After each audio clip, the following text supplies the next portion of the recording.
अपने आत्मा को अपने आत्मा से पुण्य पाप के योग से रुंधे ऊण माने रोक कर, पुण्य पाप माने आश्रम, पुण्य पाप माने बंध, पुण्याश्रम पापाश्रम, पुण्य बंध पाप बंध, इन्हें आ गए ना। तो आश्रम और बंध से रोक कर जो दर्शन राणम ठंडो, तो ज्ञान दर्शन स्वभावी भगवान आत्मा में स्थित होता है। स्थित होता है माने जैसे वहाँ से छोड़ के आया और यहाँ ठहरना, ऐसा कुछ नहीं है। अब तक ऐसा मानता था कि पुण्य पाप रूप जो भाव हैं वो मैं हूँ, मेरे हैं, मैं उनका कर्ता भोगता हूँ। अब ऐसी मान्यता छूटकर ये भगवान आत्मा ज्ञानानंद स्वभावी है, ज्ञान दर्शन स्वभावी है, वो मैं हूँ, और ऐसा जानकर मानकर और उसी में स्थिर होना, उसका नाम है दर्शन नानम दो, कि ज्ञान दर्शन में स्थित होना। वो जो काम होना है सब वो मान्यता में होना है, ज्ञान में होना है, वो वस्तु में कुछ नहीं होना है, कहीं से उठ के यहाँ नहीं आना है। ख्याल में पर पदार्थों में जिनमें आश्रम भाव मुख्य हैं, पुण्य पाप के भाव मुख्य हैं, पुण्य पाप कर्म मुख्य हैं, आज तक हमने इनमें ही अपनापन किया। और जब भी आत्म कल्याण की बात आई तो हमने सोचा पाप मत करो पुण्य करो, वो मान लो दोनों नहीं करो, तो भी हम उन पुण्य पाप में ही खेलते रहे, नेगेटिव रूप में ही नहीं। हमें पुण्य पाप नहीं हो, पुण्य पाप नहीं हो क्या उसकी तरफ ध्यान ही नहीं गया। पर हमें ये छोड़ना, हमें ये छोड़ना, भैया भी ऐसे नहीं छूटेंगे। तुम अपने भगवान आत्मा में अपनापन करोगे, अपने भगवान आत्मा में अपना जानोगे और उसमें लीन होगे तो ये सारे भाव अपने आप छूट जाएंगे। ये दो, ऐसा नहीं है कि यहाँ पर घोर अंधेरा हो रात हो, तो हमें दो काम नहीं करना है कि अंधेरे को निकालना है और उजेले को लाना है, दो काम नहीं करना है। तुम तो उजेला करो तो अंधेरा अपने आप भाग जाएगा। भाषा है अंधेरे को भगाओ, अंधेरे को भगाओ, अंधेरे को भगाओ, तो तुम ये मान्यता छोड़ो कि नहीं, तुम अपने जो मैं हूँ उसे जानकर उसमें अपनापन करोगे तो परमे से अपनापन गारंटी से छूट जाएगा। देखो एक नियम है, जहाँ जिस पदार्थ में अपनापन होता है उस पदार्थ में हमारा सर्वस्व समर्पण होता है, और जिसमें अपनापन नहीं होता है उसमें हमारा, हम भले ही कुछ भी उपयोग जाए तो अभी सर्वस्व समर्पण नहीं होता है। ये बात मैं करता हूँ तो एक भाई ने अभी मेरे से पूछा यहाँ आते ही आते कि भाई देह अपनी नहीं है, ये तो अपने नक्की तरह से मान लिया, राग अपना है कि नहीं है उसमें थोड़ी किसी को शंका होगी। क्यों? तो देह अपनी है तो ये तो हमने मान लिया ना, तो फिर देह में से उपयोग समेट कर आत्मा में आना चाहिए ना। कहते भैया एक काम एक एक का नहीं, एक थोक के भाव होता है, एक एक, ये दुकान थोक की है, ये सब जो पर हैं अकेला देह नहीं, स्त्री पुत्र मकान जायदाद मोह राग देश के परिणाम और पर्याय गुण भेद प्रदेश भेद, ये सब को जब तू ये मैं नहीं हूं ये मानेगा तब आत्मा में जाएगा, अब तब आत्मा में अपनापन आएगा। समझाने में कितना ही भेद पड़े, पार्टी दो है, एक तो अपने आत्मा में अपनापन और एक इन सारी चीजों में अपनापन। और तू जो कहता है कि मैंने देह में अपनापन छोड़ दिया है, आत्मा में कर लिया है, ये सब जबानी जमा खर्च है, क्योंकि जैसा समर्पण तेरे देह के प्रति दिखता है वैसा समर्पण आत्मा के प्रति दिखता नहीं है। तो बेकार गया, बेकार तो नहीं गया। अब ये समझ, एक जो यहाँ आने के लिए एक बात तो भई ना, असद्भुत व्यवहार ने तो गया ना, स्त्री पुत्र मकान जायदाद मेरे नहीं है, शरीर मेरे नहीं है, तो असद्भुत व्यवहार को तो हे माना ना कि इतना काम तो हुआ, इतना काम वैसे कह ले तू कहना है तो। हम तो कहते हैं कि हम तो जब ही मानेंगे कि जब तू आत्मा में अपनापन आ जाएगा, कुछ हुआ। हम उसको कोई अपनापन नहीं मानते। तो ये कहते हैं कि दंसन नाणम्मी छिदो इच्छा विरदो अनन्नम्मी, जो इच्छा से विरक्त होकर, इच्छा में नहीं हूं, इसका नाम इच्छा से विरक्त होकर दर्शन ज्ञान में स्थित होगा, वो आत्मा वास्तव में वो पुण्य पाप के भाव से उसने अपने को पृथक जाना, हम ऐसा जानेंगे। जब एक स्टेप हो जाएगा, कौन सा स्टेप पूरा? देखो आचार्यों का भी ऐसा कथन है, कहीं वो अकेले देह को मुद्दा बना लेते हैं, कभी अकेले पर शब्द कह देते हैं, कभी अकेला राग कह देते हैं। मानो राग कहते उसमें मिथ्यात्व सब आ जाता है, समझे ना।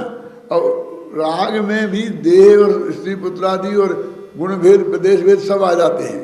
भले ही वो किसी शब्द से पकड़ें, लेकिन वो पूरा ग्रुप पकड़ना, कौन? जो अपने त्रिकालिक जो भगवान आत्मा से भिन्न है।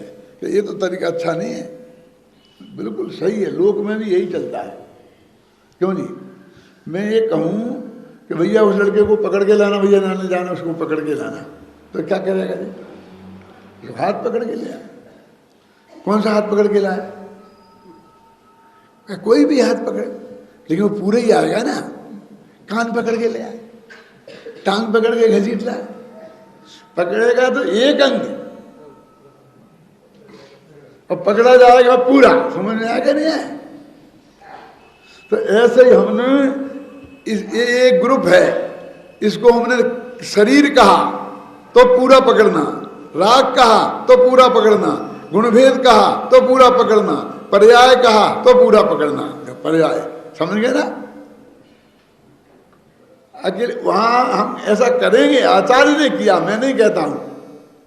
तो तू ये समझ लेना, एक नाम लिया तो उसके साथ पूरे ग्रुप की बात है। तो उन्होंने कहा पुण्य पाप में से रोक कर और आत्मा में ज्ञान दर्शन स्वामी जो आत्मा है उसमें तू स्थिर हो। छिदो मन स्थिर होना। यहाँ पुण्य पाप कहा नहीं, दूसरी जगह राग आदि कह देते, कहीं देह आदि कह देते, कहीं स्त्री पुत्र आदि कह देते हैं, कहीं पर पर्याय कह देते हैं, कहीं कर्म नो कर्म कह देते हैं, कहीं भाव कर्म कह देते हैं। तो सब समझना कि पुण्य पाप से रोक कर, माने इन सब पर पदार्थों में जो हमारा अपनापन था, क्यों वो हमारा अपनापन टूट गया। कि साहब ये हम नहीं मानेंगे। क्यों नहीं मानेंगे? इसमें से निकल रहा है ना। कहाँ निकल रहा है? जो अगली गाथा देखो, जो सब संग मुक्को, जो सर्व प्रकार के परिग्रह से रहे थे। आ गई ना? जो ऊपर की गाथा, अगली गाथा में निष्कर्ष दिया ना कि हमने इन पुण्य पाप से अपने मन को उपयोग को रोका तो सर्व संग से विमुक्त हो गए। सब संग मुक्त को लिखा ना। अभी सब श्रद्धा में हो रहा है, घबराना नहीं। कि साहब सारा परिग्रह छूट जाएगा, मकान चला जाएगा, फ्लैट चला जाएगा, क्यों? सब आपके पास रहेगा, घबराना नहीं। लेकिन ये कहते हैं सो सब संग मुक्को अप्पाणम अपनो अप्पा। अप्पा माने आत्मा, अप्पाणम माने आत्मा को, अपनो माने स्वयं से, ध्यायति माने ध्यान करता है। अब इसमें सब चीज आ गई ना। तो पुण्य पाप में सब चीज कैसे आ गई? बोलो। अरे पुण्य पाप में सब राग द्वेष तो आ गया ना। द्वेष पाप रूप है, राग के दो भेद है, पुण्य और पाप। तो पुण्य राग द्वेष में आ गया क्या? नहीं आ गया। अच्छा, अब इसके उदय से, तो पुण्य के उदय से और पाप के उदय से जो कुछ हमको अनुकूल प्रतिकूल संयोग मिले हैं वे भी आ गए कि नहीं आए? बोलो, क्या रह गया? बहिरंग और अंतरंग से ये सारा परिग्रह आ गया कि नहीं आ गया? तो सब संग मुक्त हो गया। बस एक और राम एक और गांव। हमने पुण्य पाप कहा तो ये सब कैसे आ गया? बोलो। अपन नहीं कहते ये शरीर हमको पुण्य के उदय से मिला है, निरोग हो तो, और रोगी शरीर पाप। जो भी परिग्रह, स्त्री पुत्र मकान जायदाद रुपया नगर देश गांव, नो कर्म और मोह राग द्वेष के परिणाम ये सब कसाय का समूह में आ गया ना, पुण्य पाप में आ गया ना, तो पुण्य पाप से इसने अपने मन को रोका तो सब संग दुख को, सारे शर्म से मुक्त हो गया एक तरह से। तो अभी क्या गए, तुमने कहा था इन्हें छोड़ना नहीं है, अकेला मानना है। हाँ कहा था, घबराना नहीं, क्योंकि अभी तेरे से छोड़ने की बात कहेंगे तो तुम मानने की बात सुनेगा ही नहीं। इसकी मतलब थोड़ी सुनना है अनंत भाई, समझ गए ना। इसलिए कहते घबराना नहीं, छोड़ना नहीं। चक्रवर्ती ने मान लिया था कि ये मेरा नहीं है और छूटा नहीं था, तेरा भी छूटने वाला नहीं है। घबराना जल्दी नहीं करना है? तो जब छोड़ना नहीं है तो अकेले मानने से क्या होगा? तुझे पता नहीं है, मानना छोड़ना ये सबसे बहुत बड़ा काम है। गवर्नमेंट ने मिलों का राष्ट्रीयकरण किया, बैंकों का राष्ट्रीयकरण किया। पहले सब बैंक भी प्राइवेट थे, ये मिल होती थी कपड़ा बनाने की, ये भी प्राइवेट थी, है ना। तो क्या कहा उनसे, राजाओं से क्या कहा, तुम्हें राज्य को लिया कि देखो तुम घबराना नहीं, तुम इसी राजमहल में रहोगे, जो सुविधाएं तुम्हें आज तक भोग रहे हो वो तुम्हें ही भोगोगे, इसका मैनेजमेंट भी तुम्हारे ही अनुकूल होगा। हम कहां से लाएंगे दूसरा मैनेजमेंट करने वाला? ये बैंक चलाने तो हैं, ये मिल चलाने तो हैं, और तुम जो जैसा खर्चा आज तक करते आओ, ठाट बाट से रहे हो, हम कोई हिसाब नहीं पूछेंगे। 10 गाड़ियां रखना हो रखना, और ऊपर से प्रिवी पर्स और देंगे तुम्हें पैसा, हम और देंगे, ये सब तुम्हारे ही पास, और ऊपर से भी देंगे। सिर्फ आज से तुम इसके मालिक नहीं हो, इतनी सी बात है। क्यों? यदि हो तुम्हें आज ही निकल के बाजार में जाके सब्जी का ठेला लगाना पड़ेगा तो मर जाते, वो एक नहीं सहन करता। क्यों? वे जान की बाजी लगा देते, वे पाकिस्तान से जाके मिल जाते। तो ये कह रहे हैं, ये आचार्य भी यही कह रहे हैं कि तुम घबराओ मत, तुम शरीर ऐसे ही रहेगा, स्त्री पुत्र ऐसे ही रहेंगे, मकान ऐसे ही रहेगा, धंधा पानी रहेंगे, तुम्हारे शेयर तुम्हारे पास रहेंगे, उन्हें चलाना भी तुमको ही है, खरीदना बेचना भी तुमको ही है। क्यों? ये सारे खर्चे वो कंपनी के होंगे, कंपनी के मिल के, जो भी समझ लो आप, जिसका राष्ट्रीयकरण हो रहा है, और तुम्हें सारी सुविधाएं मिलेंगी, और इससे ऊपर तुम्हें तनख्वाह और मिलेगी। ये तो बहुत बढ़िया सुविधा है। क्यों? घाटे का हमें कोई, घाटा होगा तो तुम्हें कुछ नहीं भोगना पड़ेगा, गवर्नमेंट भोगेगी, और तुम्हें तो निश्चित तनख्वाह और मिलेगी। तुम्हें बोलो इससे बढ़िया क्या होगा, लेकिन हमको दिखता है इससे बढ़िया क्या होगा, उसकी तो जान निकलती है कि सब गया। ऐसे आचार्य कहते हैं कि तुम्हारा कुछ भी फर्क होने वाला नहीं है संयोग में। तुम तो सिर्फ ये मानो कि ये मैं नहीं हूं, मेरे नहीं है, मैं इनका करता भोगता नहीं हूं, सिर्फ मान्यता की बात है। इतना जानो और इतना मानो। कितना मनोवैज्ञानिक तरीका है आचार्यों का, वो वस्तु स्वरूप के अनुकूल है, ऐसे वस्तु स्वरूप के विरुद्ध नहीं है,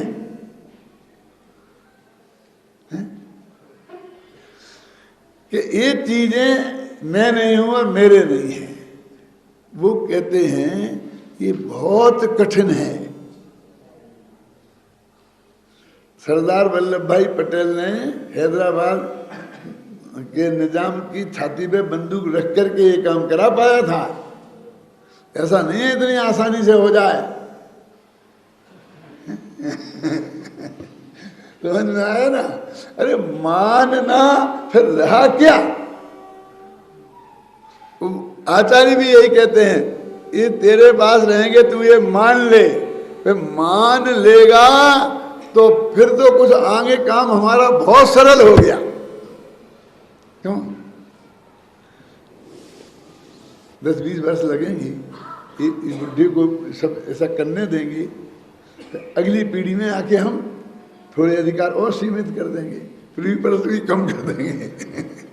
आगे बढ़ते बढ़ते क्यों धीरे धीरे सब हो जाएगा गरीब विक्रिया, और 1-2 पीढ़ी में सब बिल्कुल गवर्नमेंट का हो जाएगा, और फिर बस वो नौकर बन के रह जाएंगे। क्यों?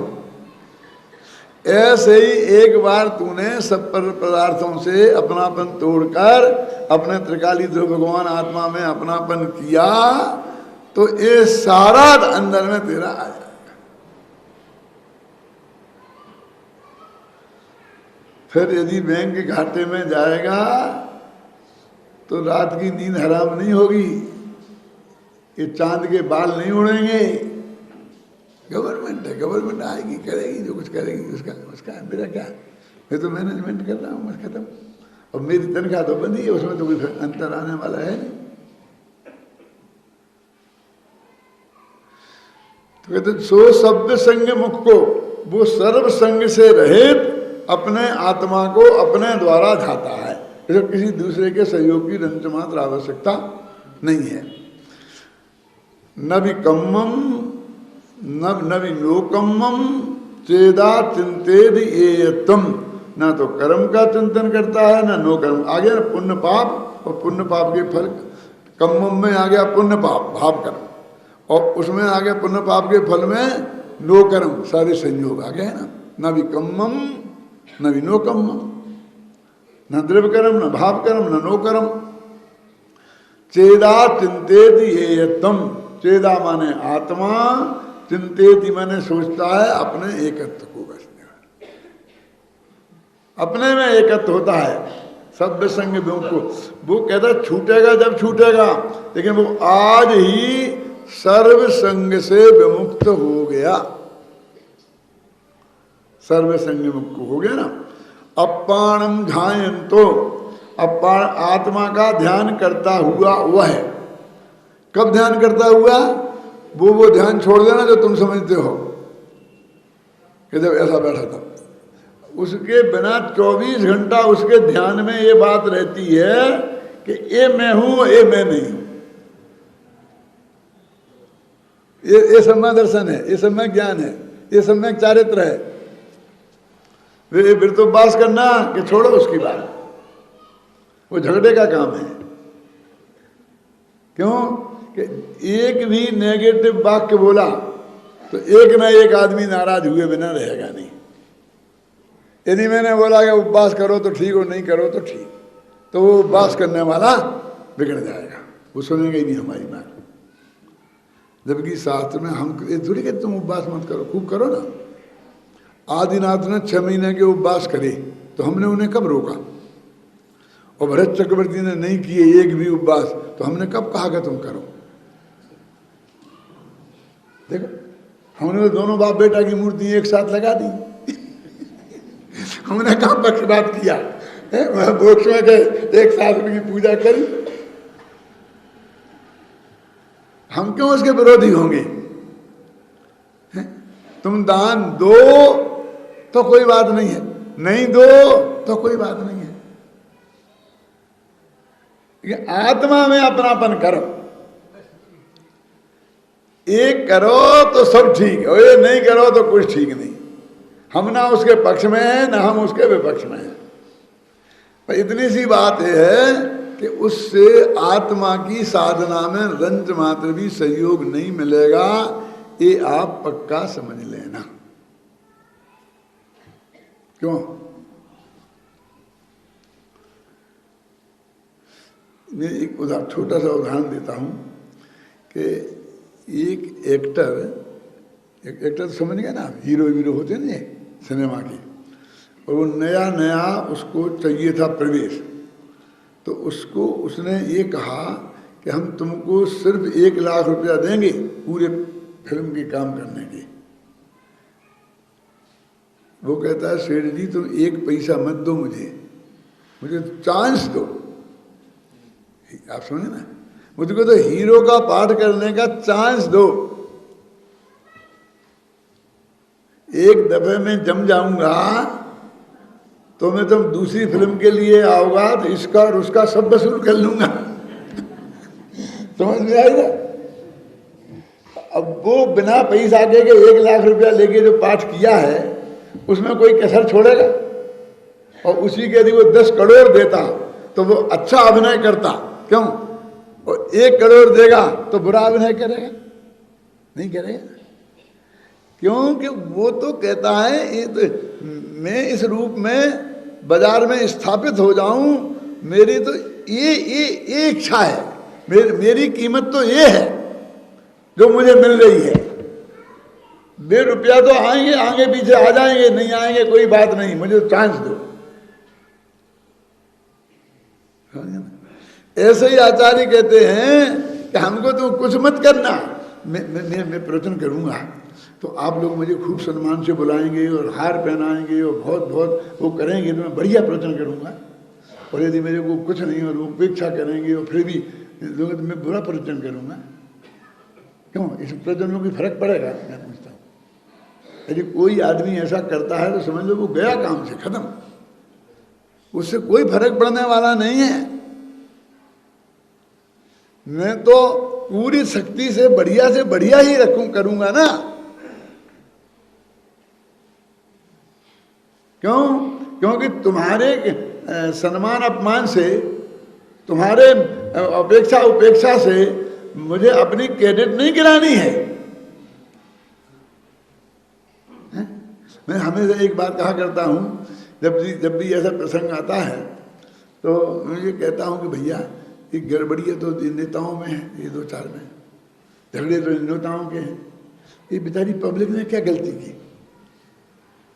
क्यों? इसको दंड किस बात का दें? मुकुंद भाई बैठे जी, बैठे अपने मोटानी जी, अध्यात्म री सर्कल से कुछ ऐसा मतभेद चला, चक्कर चला हमारा, तो सब ने कहा, यहाँ तक कि हमारे बहुत घनिष्ठ लोगों में मोटानी जी ने भी कहा बंद करो, आप एक दफा मना कर दोगे नहीं आऊंगा, सब सूप के कोने में आ जाएंगे। तो मैंने कहा मैं सूप के कोने में ही लाना है कि बंद करना है आना, ये बताओ। ये सूप के कोने में नहीं आए तो फिर आना कि नहीं आना? आनंद भाई कहेंगे, फिर कहेंगे बंद नहीं आएंगे तो नहीं आएंगे, सब बिगड़ जाएगा। मैंने कहा गड़बड़ तो इसमें है, हम सारी जनता को जो दिगंबर श्वेतांबर सब मिलके एक साथ सुनते हैं, इनको दंड देने का अधिकार हमें क्या है? हम आपकी बात नहीं मानते और कहो जो कुछ, ये नहीं मानेंगे। प्रॉपर निमंत्रण मिला कि नहीं मिला, डेपुटेशन आया कि नहीं आया, चिट्ठी में क्या लिखा है, जनरल निमंत्रण है कि क्या है, होगा, हमें वो नहीं देखना है। हमको तो ये तत्व ज्ञान गुरुदेव श्री का जो हमें प्राप्त हुआ है वो कर्जा चुकाना है, और कर्जा गुरुदेव श्री को तो हम दे नहीं सकते वापस, उनसे तो हमें मिला है, उनको तो वापस हम दे नहीं सकते।